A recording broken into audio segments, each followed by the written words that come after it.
Okay, start.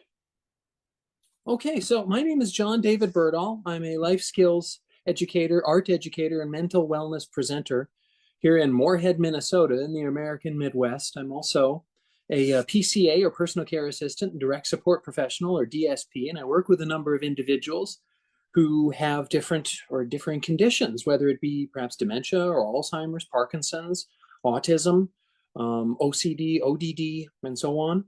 And so today I'm going to be talking about rethinking language and self-diagnosis in neurodivergence. I was just presenting at a college here in Moorhead called M-State, or Minnesota State Community Technical College, and I was presenting to the staff there. And one of the questions I had received was, what are your thoughts on self-diagnosis?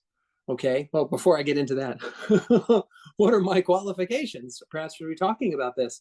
I myself was diagnosed with autism spectrum disorder, specifically Asperger's syndrome, when I was 30 years old, and I'm 40 now. So that was 3 decades of going through all of this, I guess, the world without really understanding how it worked. And no one really knew that I didn't understand, because I didn't know how to articulate that. And they didn't know. I guess I was just at a certain level. I'm a level 1 autistic individual.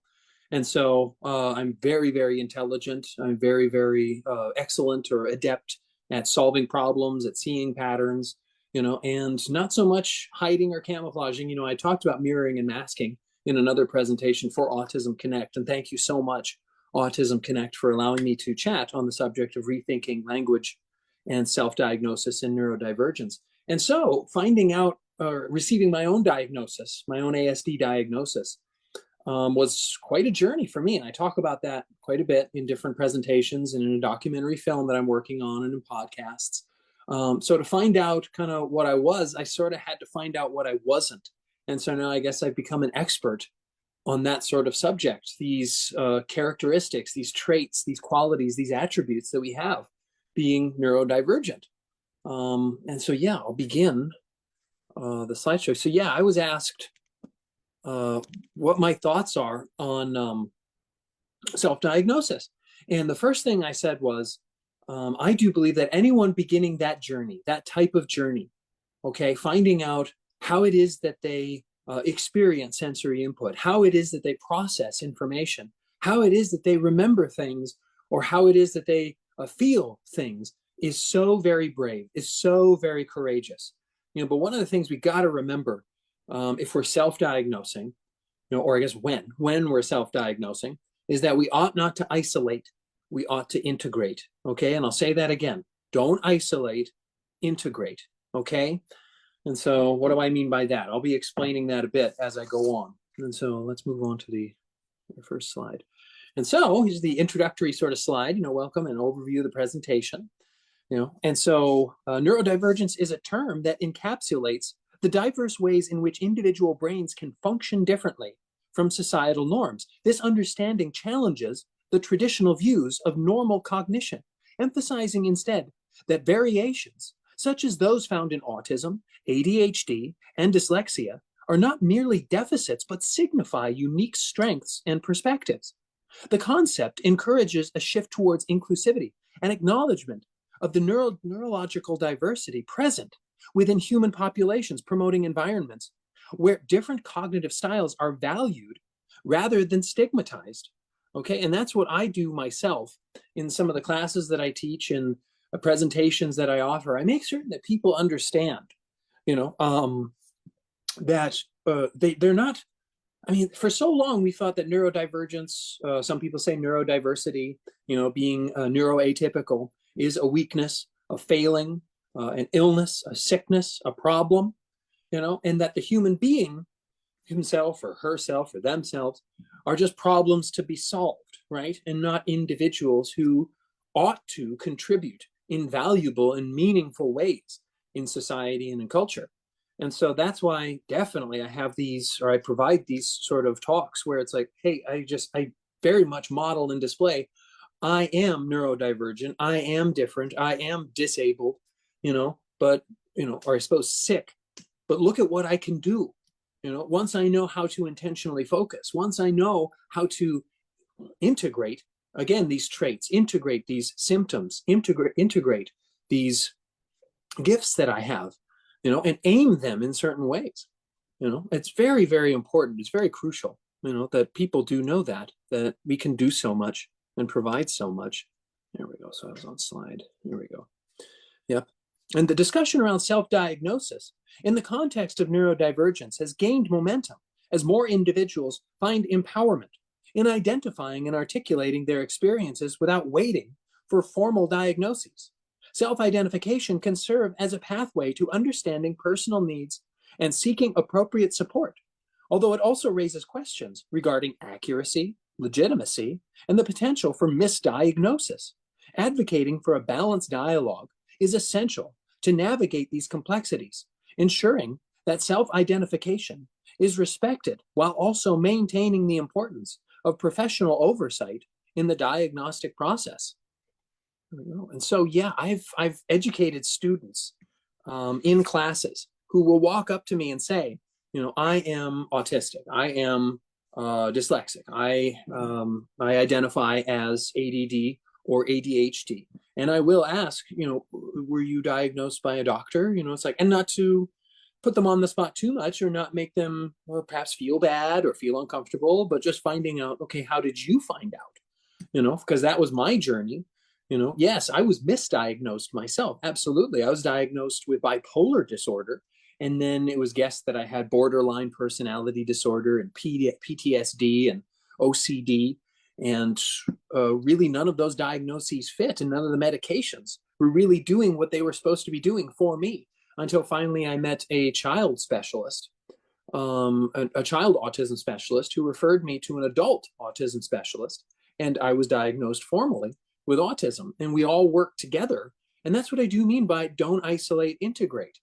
Find, yes, doctors who have, rapport and competence, or it's a harmonious, or pleasant sort of interaction that you do have with them, or relationship, and the competence that they have. Do they know, what's currently going on with certain diagnoses that they may be treating, or certain maladies that they may be treating, or areas of knowledge or study that they ought to be sort of aware of?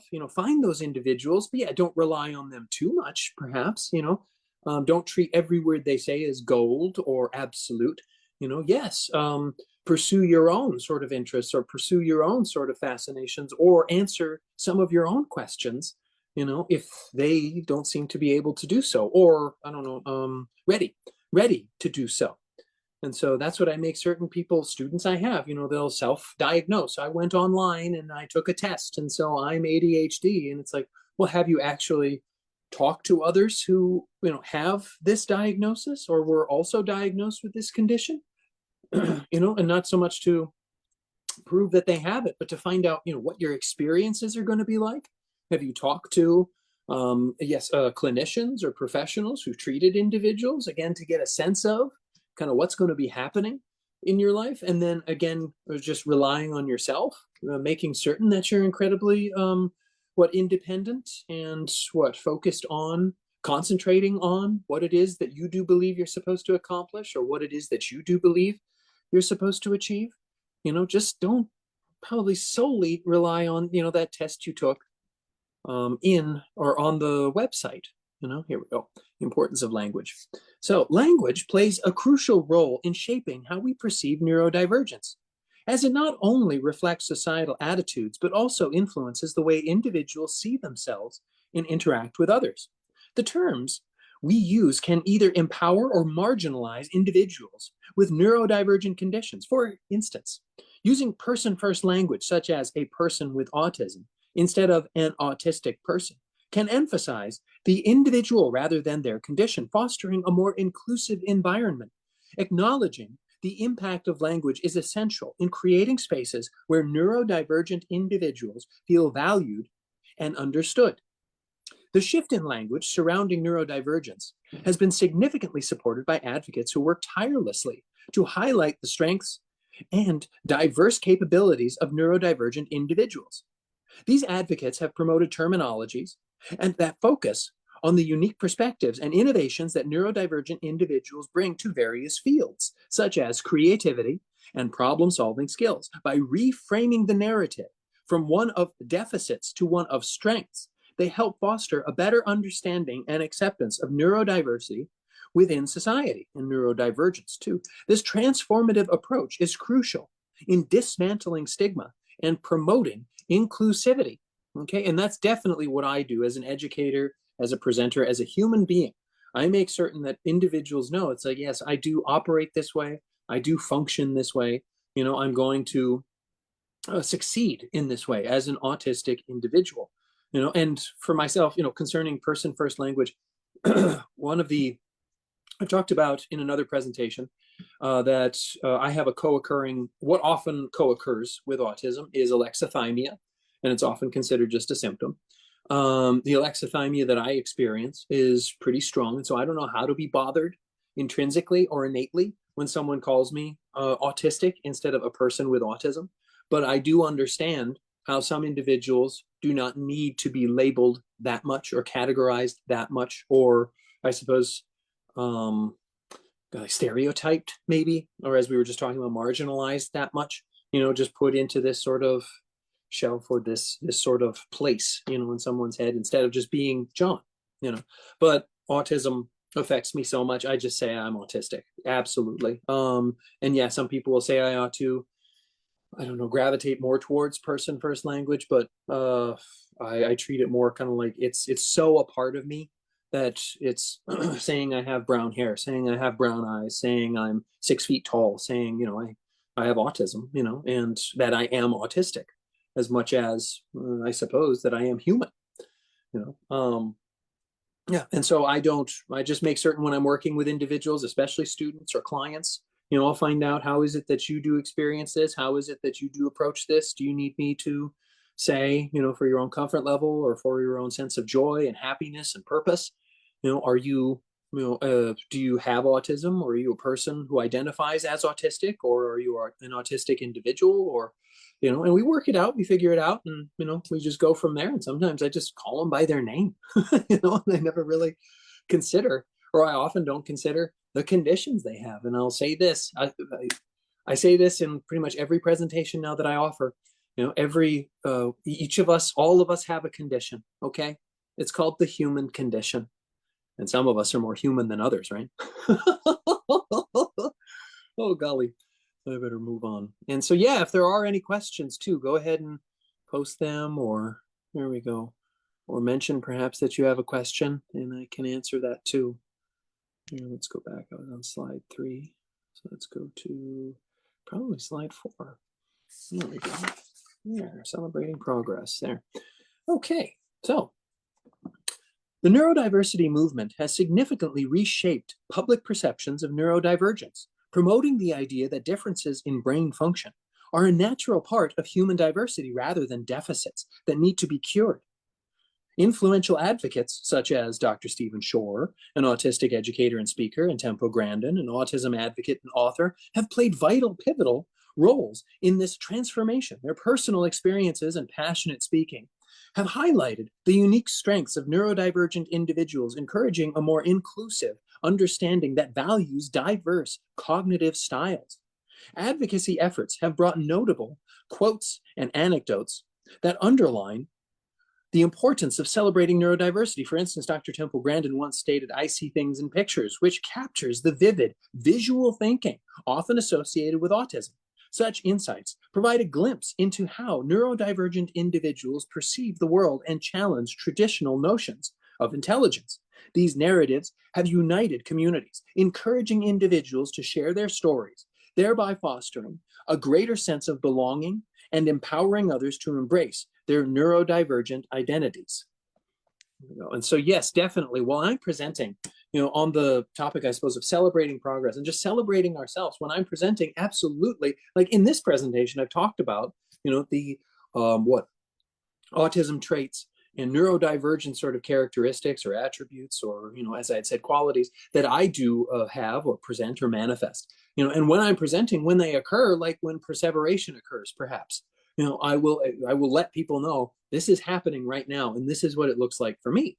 You know, and what demand avoidance, you know, I talk about that one. I don't really experience demand avoidance that much because of the alexithymia, the strong, I suppose, alexithymia that I've got, level of it, or amount, if I must say that.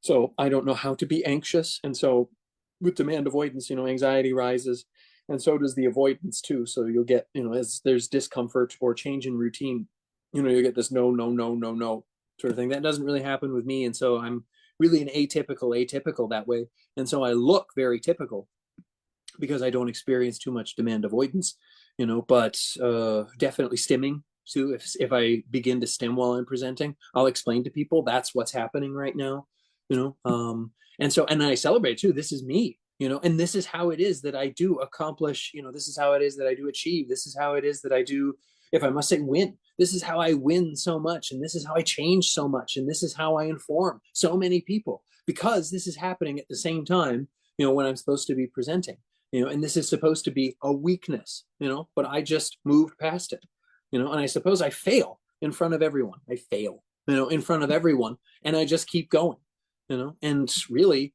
you know, perseverance, absolutely. I show people, you know, how we can celebrate ourselves, and how we can celebrate others is that we do continue, is that we do persevere, is that we do, you know, persist, you know, and continue, or go and go and go and just reach the end of whatever it was, like a presentation, or if it is some sort of competition or something like that. And that's the real win. I suppose that's the real victory, is making it to the end. You know, that's the real success, I suppose, success story, you know. And so I'll move on to the other slide. Looks like I got about 13 minutes left. There we go. Slide number, there we go.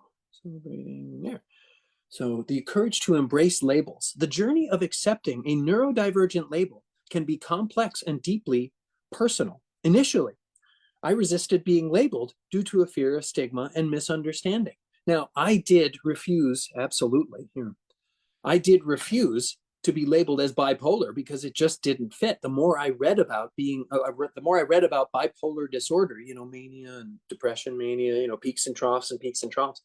Yeah, the more I disagreed with it, absolutely.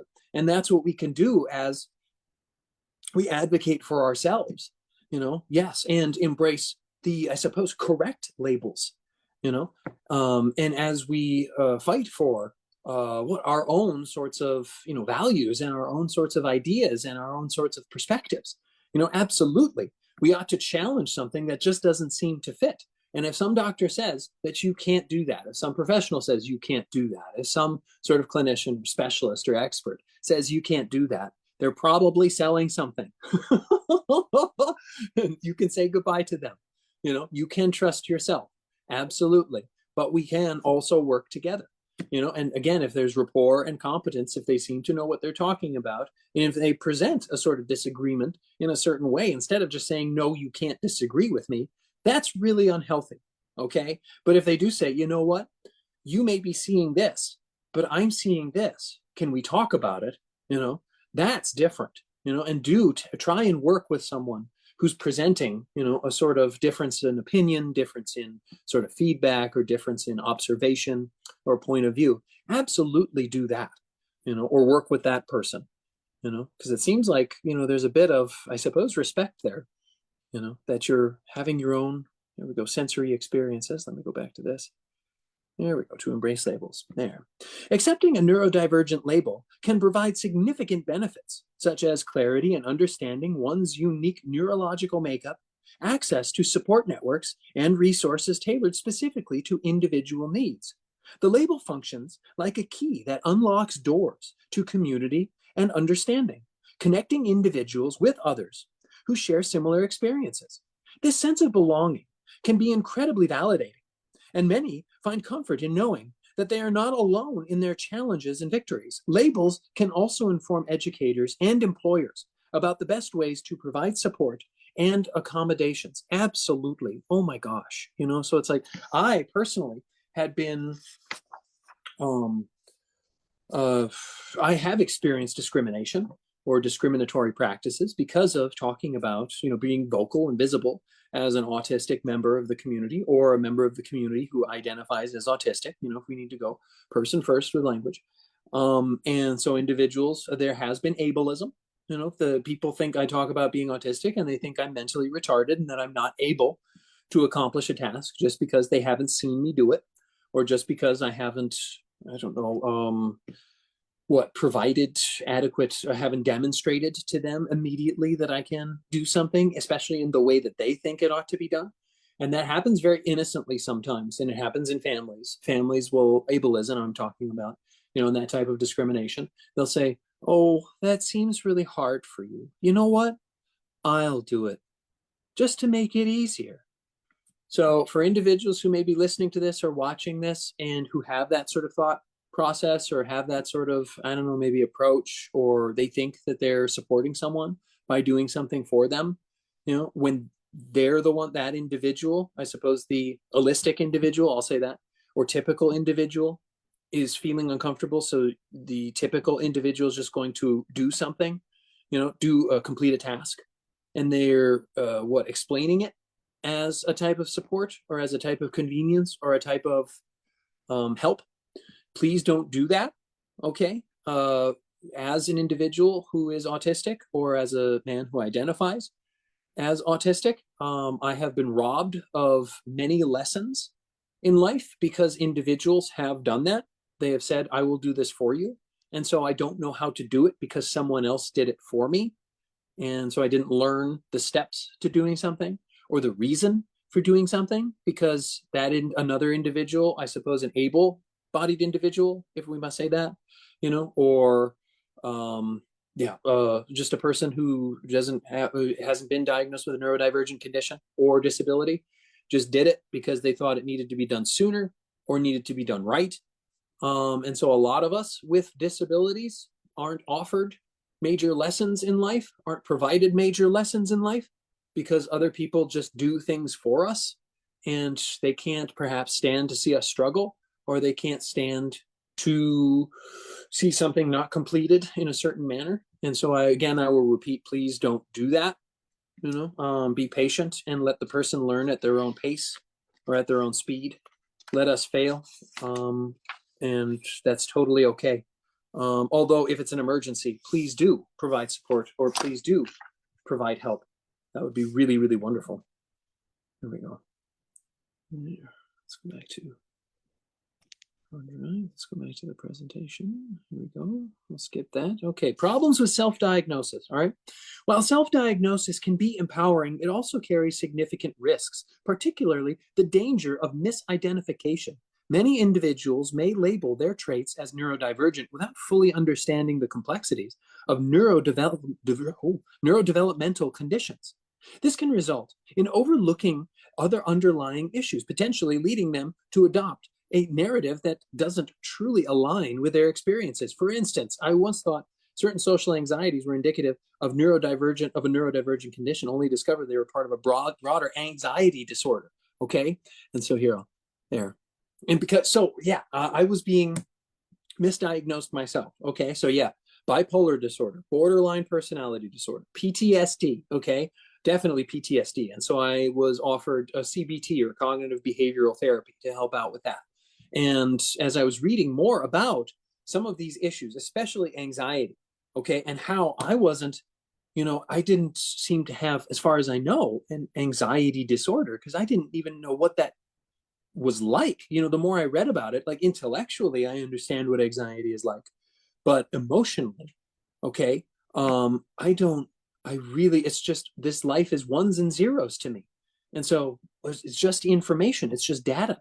And so I don't know how to really feel about anything. Again, that's the alexithymia. And so I had to, again, challenge. It's kind of like, I don't think I've been traumatized. It's like, or there was one instance where a professional had said, do you think you've been traumatized? And I was like, whoa, with as much as I've read, as far as I know, I don't really experience emotions in a typical way. But you think I have been traumatized? And the professional backed off from that. Like, no, I don't think, I really, no, I don't think that's, I don't think that's applicable. And so, yeah, it's a really good idea to challenge some things, but again, don't isolate, integrate, okay? Don't isolate, integrate. Make certain you're talking to a number of professionals. Make certain you're talking to a number of support groups. Make certain you're talking to a number of people who have had perhaps or have had or are going to have similar experiences to the ones that you're having. One of the major issues with self-diagnosis is the absence of professional support, which can lead to misunderstandings about one's needs. Without the guidance of a trained professional, individuals may struggle to access appropriate resources or accommodations that could enhance their well-being. The complexity of neurodivergent conditions often leads to the risk of overgeneralization in self-diagnosis. Individuals may assume that their experiences mirror those of others with similar labels, hindering a nuanced understanding of their own identity. Okay? And so that's, I suppose, something you got to watch out for. I'm talking about, talking with more professionals, talking with more support groups, but make certain you're having your own types of ideas, your own types of, experiences, your own sorts of, healing sorts of moments and recovery sorts of moments and lessons, definitely, and blessings too. Make certain you're having your own life, I suppose, on your own terms. And if that includes these individuals that I've talked about, these specialists, these doctors, or these mentors, or these types of guides, or teachers, make certain to include them. But overall, it's your experience. Okay. And perhaps mirroring is going to occur a bit, or copying or imitating or following a similar path. But do take moments or do find moments to check in with yourself and make certain, that you are, living your own, there we go, sort of life, or your own sort of, here we go, or your own sort of, as I had said, purpose. There we go. So let's skip ahead here. There we go. Call for inclusive language. So we're almost done. Looks like we got about 3 minutes left. The language we use around neurodivergence significantly impacts perceptions and attitudes, making it crucial to evolve our vocabulary from stigmatizing terms to more inclusive, empowering language. Terms that have been historically used in negative contexts can reinforce stigma and diminish the experiences of neurodivergent individuals. Emphasizing positive language not only promotes acceptance, but also fosters a sense of identity and pride within the neurodivergent community. Switching to terms like neurodiverse or neurodistinct can help celebrate differences rather than pathologize them, encouraging a mindset that values diversity in brain functioning.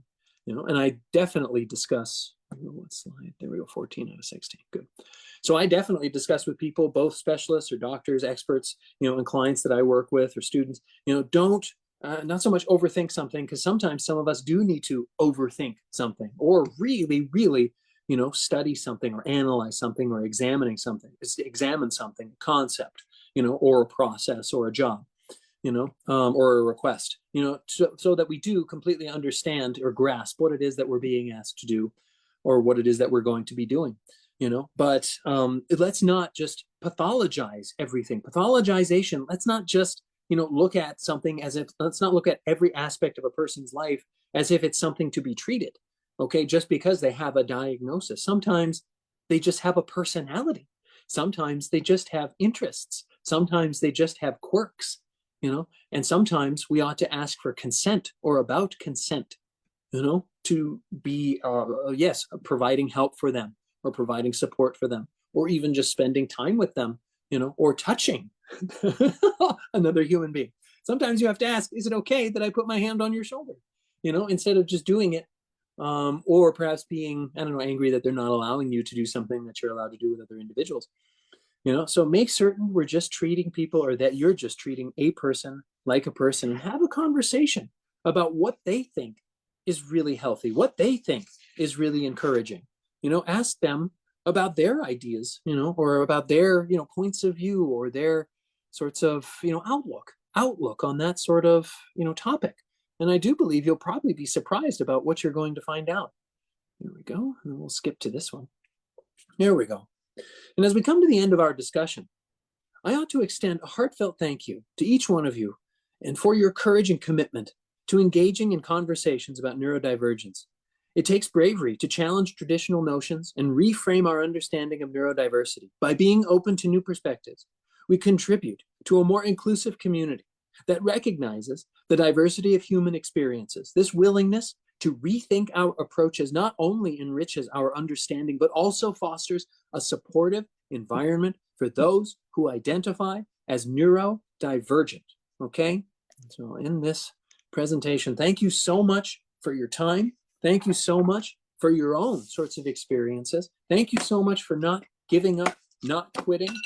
Ooh, there we go. And that's the timer. So I'll stop there. I just nailed it. Whoa, that's great. And so thank you so much. Thank you so much for allowing me to speak to you, for these 30 minutes and bring up this topic, rethinking language and self-diagnosis. Okay, don't isolate, integrate. Don't isolate, integrate. Don't fit in, fill out. Okay, be the person that you think you're supposed to be and do that thing you think you cannot do. And I know you'll surprise yourself. And so are there any questions, or I see, check the chat. No, I don't see any questions in the chat. Individuals can email me, johndavidberdahl@gmail.com. You can find me on social media at really John David, because I'm really John David. And yes, if you have any questions in the future, go ahead and send them. And perhaps we'll have a chat about these topics or others. Okay, goodbye.